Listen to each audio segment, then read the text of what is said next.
Hi, this is Chris J. Rosser, and we are at BC Surf and Sport Fort Lauderdale to check out the two technologies that Firewire offers. They're Future Shapes and Rapidfire technologies, and they're offered on a lot of their boards. So if you're checking them out and saying which one's right for me, what's the differences, come to the right place, let's check them out. First, let's start off with similarities. Both these boards are incredibly strong. They are much stronger than your standard polyurethane blanks, so you get a lot of value for your money, and they'll also last you a much longer time. They're also both made out of very light EPS foam. So they're epoxy technology, they're super light and yet super strong. To show you how strong they are, we've got a victim set up down here with this little Spitfire demo. Now, we want to preface this, do not, whatever you do, please do not try this at home and don't try to impress your friends with it. But they're so strong and flexible that I can easily stand on this board, get a little bounce going on, and they still come back just fine. So they're definitely a strong technology with a lot of flex. And that's the other similarity to both these boards, is that there's no center stringer in either of them, so they have a lot of flexibility. Now what does that do? Board's flexible, so what? Well, this board, when you go into a turn, builds up and kind of coils up and releases that energy as it comes out. It gives this awesome, lively feeling that gives you a lot of energy going in and out of turns. Now let's get down to some differences and find out really what's going on with these two. So let's start off with Future Shapes. This is the first one that Firewire came out with, kind of the original technology. First thing you're looking at this board is, what is this crazy little silver thing?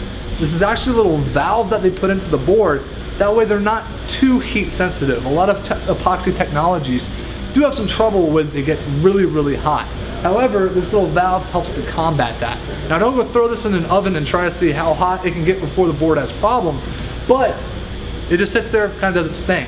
Awesome thing, you don't have to do anything. You don't have to twist it, you don't have to cover it up, nothing. Don't stick wax in there, let it do its thing, and it's completely fine. The other thing with this technology is it's got the balsa wood rails. So instead of that center stringer, the wood is on the outside. This gives it that great flex technology that's just right, has a nice organic feel to it.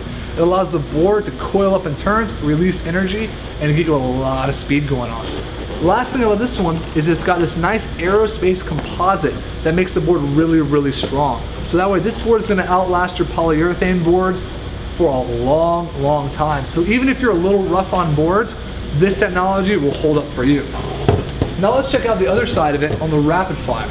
Rapidfire technology has this nice bamboo top to it. This springer, as Firewire calls it, gives it a good flex and helps it control it. It's not just a veneer, it actually is a functional part of the board. And that's combined with two carbon rods that run underneath the board here and here.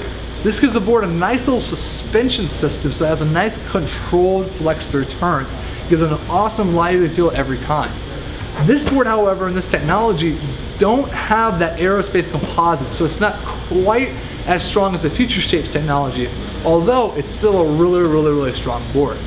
Either of these technologies feature a really light, strong board that'll really hold up over time. And also that lightness helps it to maintain a lot of performance. So no matter what technology you get, you're getting a high performance board that'll let you rip it up.